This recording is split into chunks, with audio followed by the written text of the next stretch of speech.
Hello, children. How lovely to see you all. Don't be silly. You can't see them, but they can see you. This is Rob. And this is Anne. And we're here to share this book with you. It's called The Garden, the Curtain and the Cross. What an interesting title. Well, let's see what it's all about. Okay, so make yourself comfortable and we'll get started.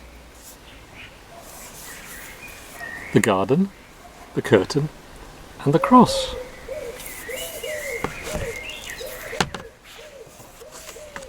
A very long time ago, right here in this world, there was a garden.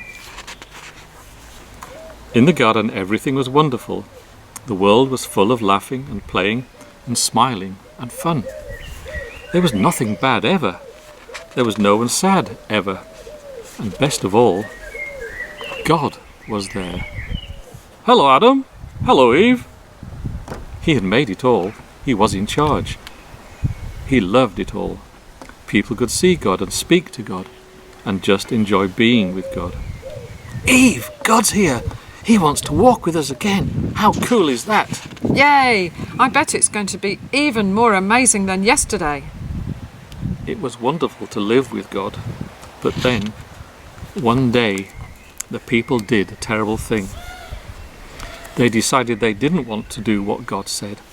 They decided they wanted a world without God in charge. God calls this sin. Sin spoils things, so sin has no place in God's wonderful garden.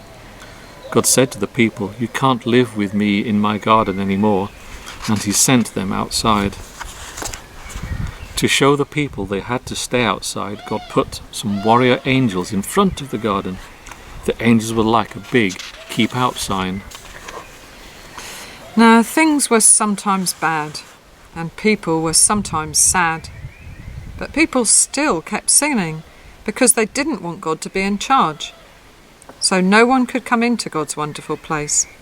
God said, "Because of your sin, you can't come in." God wanted people to remember, it's wonderful to live with him, but because of your sin, you can't come in.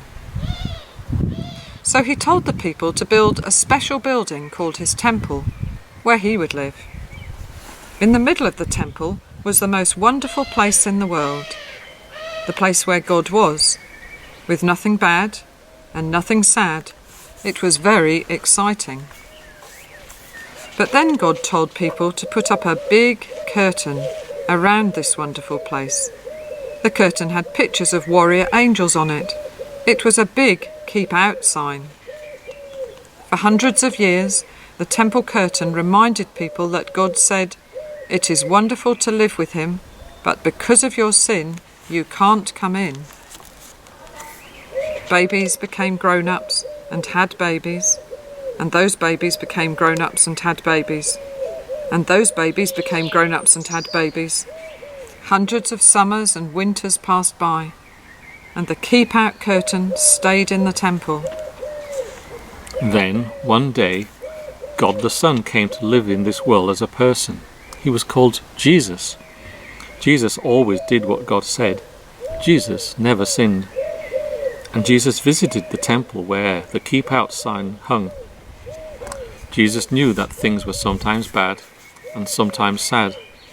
Jesus said that God had sent him to open the way back to God's wonderful place where there would be nothing bad and no one sad.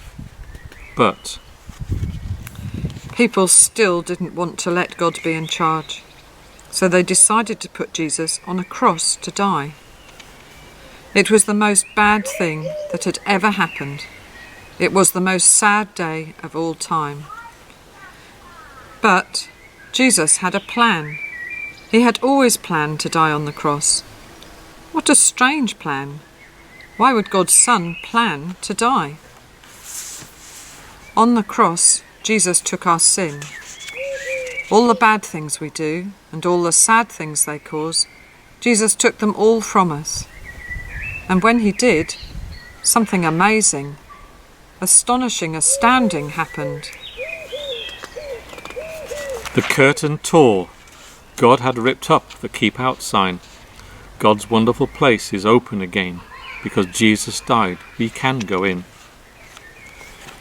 After Jesus died, his friends put him in a tomb.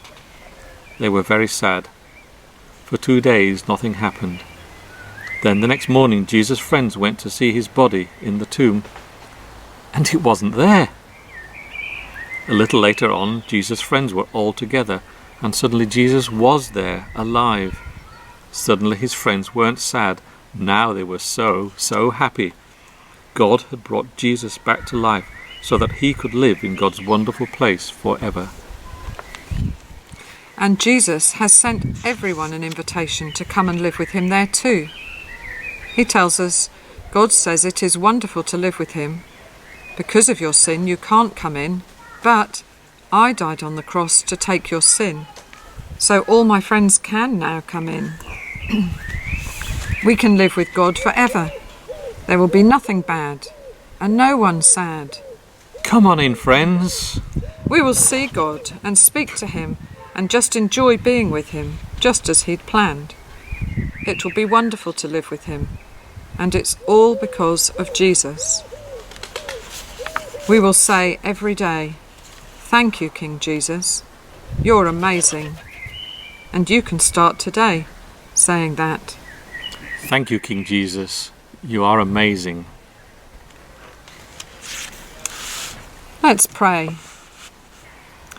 Thank you, King Jesus. You are amazing. Thank you that because you died on the cross for us, we can now enjoy being with God forever. Amen. Amen.